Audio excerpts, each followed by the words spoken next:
CM KCR నాయకత్వంలో 2018-19 budget అన్ని వర్గాల సంక్షేమ ధ్యేయంగా ఆర్థిక శాఖ మంత్రి ఈటెల రాజేందర్ ప్రవేశపెట్టినందుకు హర్షించదగ్గ విషయమని టీఆర్ఎస్ నియోజకవర్గ ఇన్ఛార్జ్ డాక్టర్ సంజయ్ కుమార్ అన్నారు.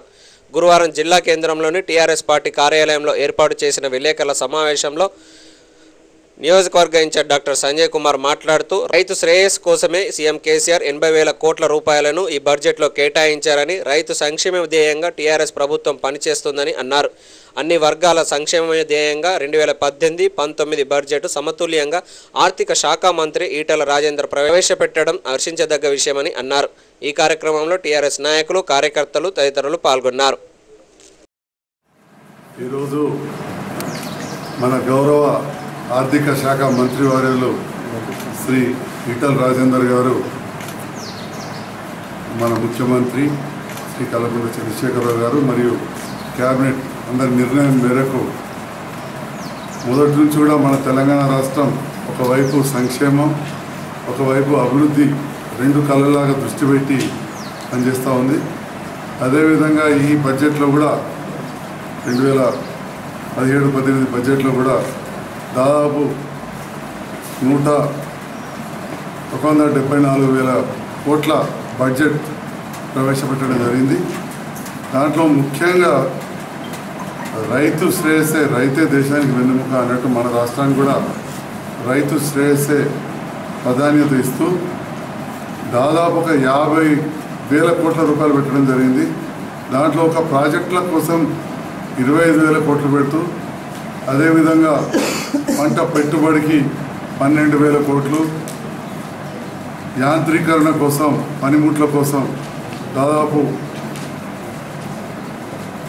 600 కోట్లు, శీతల గిడ్డంగులు, గోదాములు. గతంలో తెలంగాణ రాష్ట్రాన్ని ఎన్నడూ కూడా ఉమ్మడి రాష్ట్రంలో పట్టించుకోలేదు. గత 4 సంవత్సరాలనే, గత 60-70 సంవత్సరాలలో ఎన్నుండినో అన్ని గోదాములు మనం నిర్మించుకోవడం జరిగింది రాష్ట్రంలో. ఇప్పుడు మళ్ళీ కూడా ప్రత్యేకంగా మార్కెట్ యార్డులకు, గోదాములకు, శీతల గిడ్డంగులకు కూడా చాలా పెద్ద ఎత్తున దాదాపు 15,000 కోట్లు ఇవాళ కేటాయించడం జరిగింది. మరి దాంతోపాటు ఇటు విద్య ఫీజు రీయింబర్స్మెంట్ కోసం, స్కూల్స్ అభివృద్ధి కోసం, విద్యాభివృద్ధి కోసం దాదాపు 16,600 కోట్ల రూపాయలు బడ్జెట్లో కేటాయించింది. ఆరోగ్యం, విద్యతో పాటు ఆరోగ్యం కూడా ప్రభుత్వానికి ప్రధాన బాధ్యత కాబట్టి దాదాపు 15,000 కోట్లు దాంట్లో కూడా ఇవ్వడం జరిగింది. మరి SC/ST కలిపి దాదాపు ఒక 25,000 కోట్లు ఇవాళ కేటాయించడం జరిగింది. బీసీలకు, నాయ బ్రాహ్మణులకు ఈ రకంగా ప్రతి వర్గాన్ని కూడా న్యాయం జరిగే విధంగా ఒక సమతుల్యంగా ఈ బడ్జెట్ రూపొందించబడ్డది. పారిశ్రామికీకరణ కోసమే అనుకోండి, విద్యుద్దీకరణ కోసమే అనుకోండి, నగరపాలక సంస్థలు, మున్సిపాలిటీలు ఇవన్నీ కూడా బాగుండాలని చెప్పి దానికోసం కూడా ఒక 7,000 కోట్లు, గ్రామీణాభివృద్ధికి ఒక 15,000 కోట్లు ఈ రకంగా బడ్జెట్ కేటాయించారు. సమతుల్యంగా ఉన్న బడ్జెట్ మేమందరం కూడా చాలా సంతోషంగా ఉన్నాం, హర్షిస్తూ ఉన్నాం. ఇంత మంచి బడ్జెట్ మన గౌరవ ముఖ్యమంత్రి గారి నాయకత్వంలో మన ఆర్థిక శాఖ మంత్రివర్యులు శ్రీ ఈటెల రాజేందర్ గారు ప్రవేశపెట్టినందుకు. మరి మన ప్రాంతంలో ఒకవైపు ప్రభుత్వం వ్యవసాయం పైన దృష్టి పెడతా ఉంటే, కొంతమంది కాంగ్రెస్ నాయకులు రైతుల పేరు మీద కొంతమంది వ్యవసాయం చేయని వాళ్ళు కూడా నిన్న జగిత్యాలలో ధర్నా చూస్తే వాళ్ళకి వ్యవసాయం అంటే కూడా తెలుసో తెలియదు, ఆ టీవీలో చూస్తూ ఉన్నది, ధర్నాలో కూర్చున్నారు.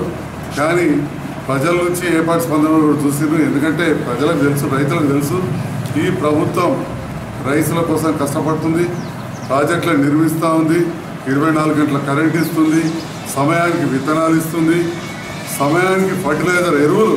గతంలో ఎప్పుడైనా కానీ లైన్లో నిలబడేవారు, ఇవాళ ఎరువులను సిద్ధంగా ఉంచింది ఈ ప్రభుత్వం. ఆ తర్వాత నీళ్ళు ఇవ్వడానికి ప్రాజెక్టులు కడుతుంది. ఇన్ని పోతే ఇవాళ పెట్టుబడి సాయం, దేశం ఎక్కడ కూడా పెట్టుబడి అనేది రైతులకు ఎప్పుడు కూడా ఇవ్వలేదు. మన ప్రభుత్వం ఎకరానికి 4,000 చొప్పున 2 పంటలకు కూడా పెట్టుబడి ఇవ్వడానికి ముందుకు వచ్చింది. మరి మద్దతు ధర విషయానికి వస్తే గతం నుండే ముఖ్యమంత్రి గారు కేంద్రం నుండి కోరుతూ ఉన్నారు. మన గౌరవ ఎంపీ గారు మరీ ముఖ్యంగా పసుపు రైతులకు మద్దతు ధర రావాలి, చాలా నష్టపోతున్నారు, కష్టాలలో ఉన్నారు, ఒక పసుపు బోర్డు ఏర్పాటు చేయాలి అని చెప్పి ఎన్నోసార్లు పలుమార్లు కేంద్రానికి పత్రం ఇవ్వడం జరిగింది. మరి ఈ రైతులందరికీ కూడా తెలుసు, మద్దతు ధర మినిమం సపోర్ట్ ప్రైస్ MSP అనేది కేంద్రం చేతిలో ఉంటుంది. మొన్న రైతు సదస్సులో కరీంనగర్లో కూడా ఈ గౌరవ ముఖ్యమంత్రి గారు చెప్పడం జరిగింది, ఈ కేంద్ర ప్రభుత్వ బడ్జెట్ బాగాలేదు, 24 లక్షల కోట్ల బడ్జెట్ పెట్టి దాంట్లో ఒక 2 లక్షల కోట్లు కూడా రైతుల కోసం కేటాయించలేదు. ఒక అట్లీస్ట్ క్వింటాల్కి ఒక 500 రూపాయలైనా మద్దతు ధర ఇస్తే బాగుండేదని చెప్పి గౌరవ ముఖ్యమంత్రి గారు సభాముఖంగా మీడియా ముఖంగా కూడా వారు తెలియజేయడం జరిగింది. మరి ఇవాళ కేంద్ర ప్రభుత్వ బడ్జెట్ రైతుల కోసం సామాన్య ప్రజలకు లేదు కాబట్టి ఇలా మన గౌరవ ముఖ్యమంత్రి గారు కూడా ఒక గొప్ప ఆలోచన, ధైర్య నిర్ణయం, సాహసోపేతమైన నిర్ణయం తీసుకున్నారు.